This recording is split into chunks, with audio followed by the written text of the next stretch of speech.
Hey everyone, it's Sydney, and today I'm going to paint over The Hobbit. Yes, you heard it right. I'm going to paint on top of the cover of this book.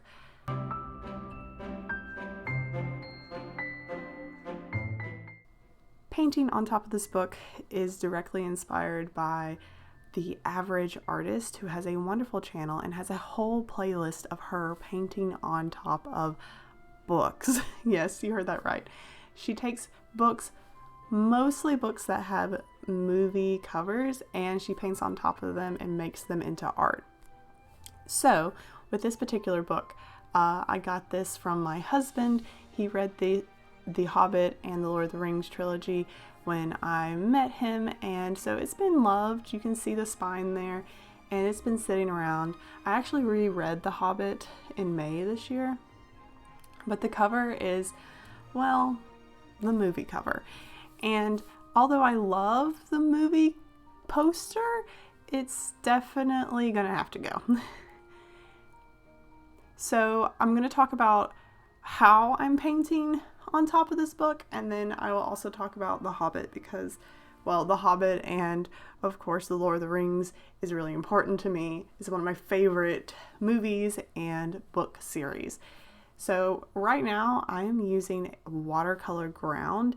It's just like a gesso that is porous, and well, you can use watercolors on top of it and it holds pretty well. It's almost like painting on paper, and even a little bit more forgiving than paper because it doesn't buckle as much, but you'll see I have some problems with that here and there, and it doesn't bother me. It still turned out fine.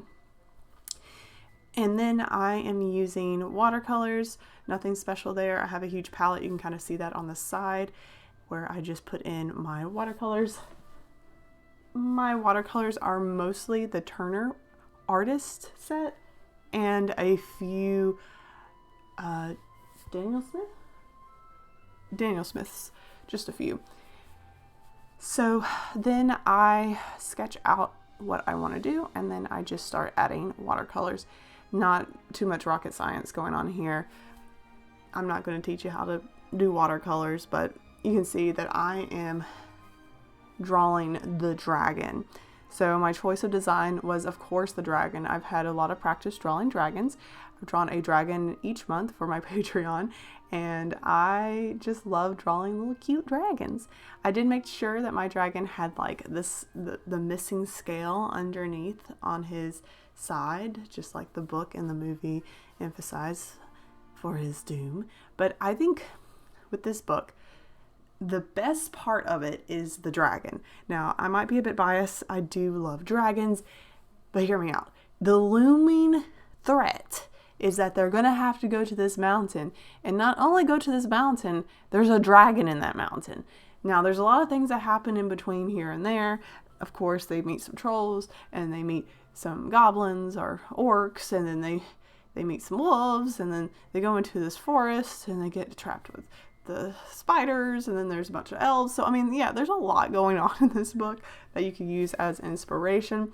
But for me, of course, the main focus is going to be a dragon. If you are not seeing my other videos, I have videos of just the best dragon books, and The Hobbit is one of them. Now, why did I decide to do The Hobbit? Well, first of all, my husband picked up these books a while back, and they all have a movie like cover to them, and the movies are very special to me. When I grew up, my mom told me that I had to read the book before I'd go see the movies, and the movies were kind of rare for me to see as a kid. So I tried to read The Lord of the Rings before it came out, and I think I just got to The Hobbit and then halfway through The Lord of the Rings before the movie came out, and she still let me go see the movie.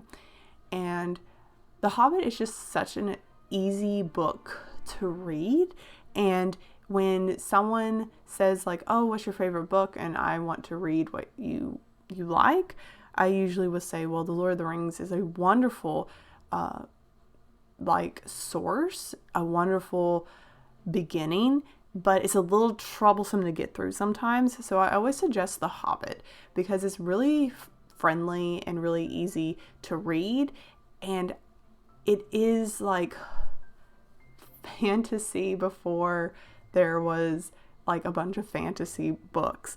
And a bunch of fantasy books are inspired from the Lord of the Rings. Lord of the Rings really changed almost everything, I think, with literature and what could be a book, instead of just like fairy tales and old tales from the Vikings or something.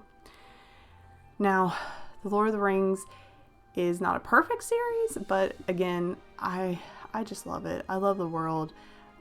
This is a world that I fell into, and it still inspires me to this day. Like, wonderful stuff. Now, The Hobbit was actually a book. I have a lot of interesting feelings about this book, because this book scared me. It was really scary. I thought the goblins were absolutely terrifying when they fell through in the cave. I thought the spiders were terrifying. I remember reading that and being horrified. And I knew the story because a man used to come. I don't remember when he would come, but he would come to our school and we would all sit in the hallway and he would read to us. And of course he was like an actor, and so he would read it in these voices and he would clip the parts that were kind of slow and boring, but he read to us The Hobbit and we begged for him to read it to us again. That's how much everyone loved this story. So I first heard the story not through an audiobook, but it was like a live person was reading this to me. And this book really is meant to be read out loud, I think, because it just captures that wonderful feeling of like a legend, a story, something that's really happened to someone. And that is how I first found The Hobbit. After that, I've read it, and then I went to see the movies, and I was, deeply in love with The Lord of the Rings. In high school, we had summer reading, and I was always I always did my summer reading. And one summer, I think it was sophomore year, the boys, yes, they separated boys and girls. Boys had to read The Hobbit, and then the girls had to read Pride and Prejudice. I think those were the two books, and I was furious. I didn't understand why I could not read The Hobbit again, one of my favorite books. And I mean, I'm glad that I read Pride and Prejudice. I actually remember hating that book because I had to read it instead of The Hobbit. Now as an adult, I've read it maybe once or twice again, and I totally understand the beauty of Pride and Prejudice, but I wanted to read The Hobbit, and so that gave me hate to this other book, because why did the boys get to read The Hobbit and not the girls?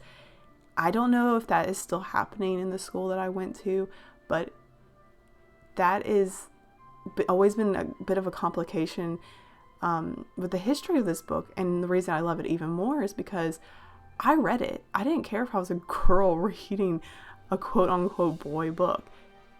Completely backwards. But anyways, I already said that this book was scary to me in a good way, and I always wanted to reread it. And I actually did reread it this year in May, and I listened to a podcast that does chapter by chapter. So I would read and then listen to what this podcast had to say. I will link the podcast down below. They have gone through, I think, the whole series at this point. So my goal is to hopefully reread The Lord of the Rings. And I hope to also redo the covers of the books that I have. And this one was a bit easy because I was like, yes, of course I'm drawing that dragon. So I'm interested to see how I will paint the next books in the series. Oh, and of course I had to add glitter to this. It's almost embarrassing. I meant to do gilding instead, but my gilding supplies, I could not find them. So I just went with some good old classic glitter that anyone would use with their kiddos. So How'd you like it? Do you think it's any good? Tell me what you think. I am super proud of my new cover. I love it so much. Now that the glue is dry, it looks even better. So yes, what other books would you like to see me do? I will keep my eye out for some movie cover books of books that I have read, and definitely I do this like challenge. Thanks to The Average Artist. Please check her out. She's amazing, and she's the one that really started this, and I have been obsessed with her videos, and I hope to inspire more people to try this out. Oh, it looks so cool. Anyways, I'll see you guys later. Bye.